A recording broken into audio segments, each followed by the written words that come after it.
Okay, so let's dive into this classic story that asks a pretty terrifying question. What happens when all the rules of society just disappear? What happens when a group of schoolboys are left to build a brand new world all on their own on a deserted island? Our story here, it doesn't begin with rules or with order. Nope. It begins with this joyous shout of freedom from a boy named Ralph, who's literally standing on his head in the middle of a scar left by a plane crash. So we open on this tropical island, and at first it seems like a perfect paradise. This is where we meet two of our main characters, the charismatic natural leader Ralph and the super pragmatic intellectual kid Piggy. And right from the get-go, you see this clash of worldviews.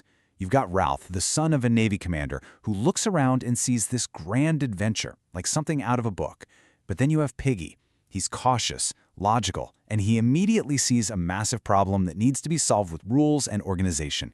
This right here sets up the whole central conflict: impulse versus intellect.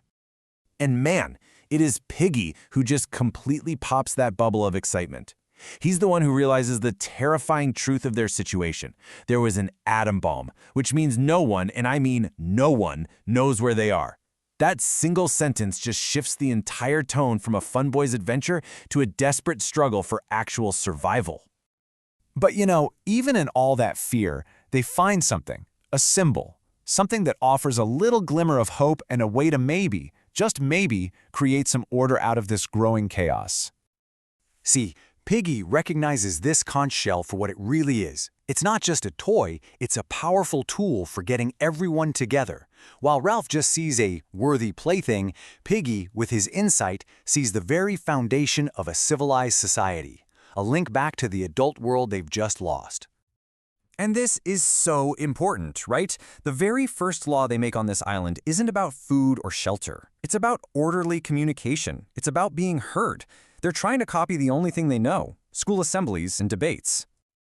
But that first election, it immediately creates a crack in their new society. Ralph gets picked as chief, mostly because he's the guy holding the cool, powerful shell. But you can just feel the resentment from Jack. I mean, Jack is the obvious, arrogant leader of his own group, and he just got sidelined. So Ralph tries to make him happy by putting him in charge of the hunters. And that compromise is going to have some devastating consequences down the line. In this moment right here, wow, it just says everything about the conflict that's brewing inside Jack. On their first exploration, he can't bring himself to kill a trapped piglet. The enormity of the knife, the rules of his old life, are still holding him back. But he makes that vow, to himself and to the others, that next time he won't hesitate. That taboo of civilization is still there, but you can feel it weakening. Okay, so they have a leader, they have rules, but right away, two huge primal forces start to challenge their new little society: fear and just pure, unchecked impulse.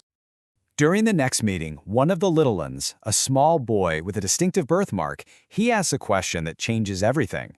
He asks what they're going to do about the snake thing, the beastie he saw in the woods.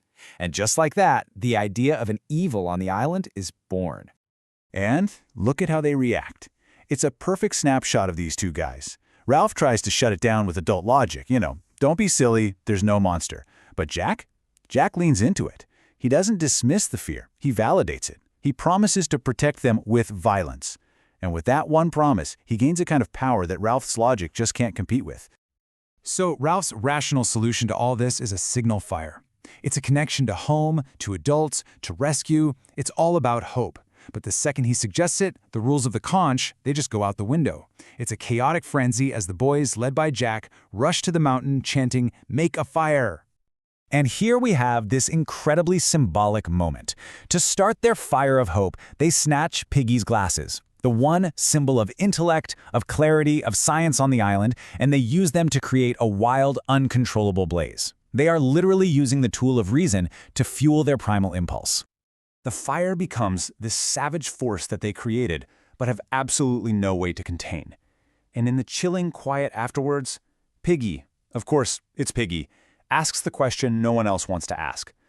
Where is the little boy with the birthmark? He is never seen again. Their very first big collective act, born from pure chaos, results in their first death. So now, the society on the island is clearly splitting in two. You've got Ralph and another boy, Simon, struggling to build shelters, a real physical symbol of community. And then you have Jack, whose obsession with hunting is about to take a very, very dark turn. Jack realizes that to be a successful hunter, he can't be Jack Meridew, English schoolboy anymore. He has to become something else. The disguise he creates isn't just to hide from the pigs, it's to hide from himself. Using clay and charcoal, he paints this new face on, and the psychological effect is immediate. He looks at his own reflection in the water and doesn't even see himself. He sees what the book calls an awesome stranger. And that quote says it all, doesn't it? The mask frees him. It allows him to become someone else entirely, someone who doesn't have to worry about the rules or morality of his old life. It's the key that unlocks the savagery that was waiting inside him. And this newfound liberation, well, it has immediate, tragic consequences. A ship passes by. A real ship. Their one chance of rescue. But the fire on the mountain is dead. Why? Because Jack pulled his hunters away from their duty so they could hunt a pig. His obsession with bloodlust just cost them their only connection to home. The hunters return, chanting and celebrating their kill, completely oblivious to the massive opportunity they just lost. And this leads to the first moment of real, calculated violence between the boys themselves. As the crushing weight of that lost rescue sinks in, Piggy's voice of reason finally just breaks. He screams the truth at Jack. And Jack's response? He doesn't argue, he doesn't explain, he just strikes him.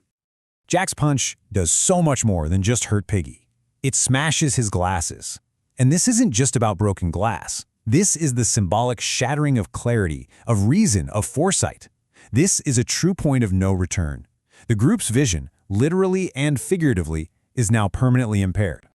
You know, Jack offers some kind of hollow apology, but the damage is done. It's irreversible. The tribe is fractured, the hope of rescue is basically gone, and the law of the conch has been replaced by the law of the fist. As the darkness on the island gets deeper, it really forces us to ask what's really left of our human nature when all the rules of civilization just disappear.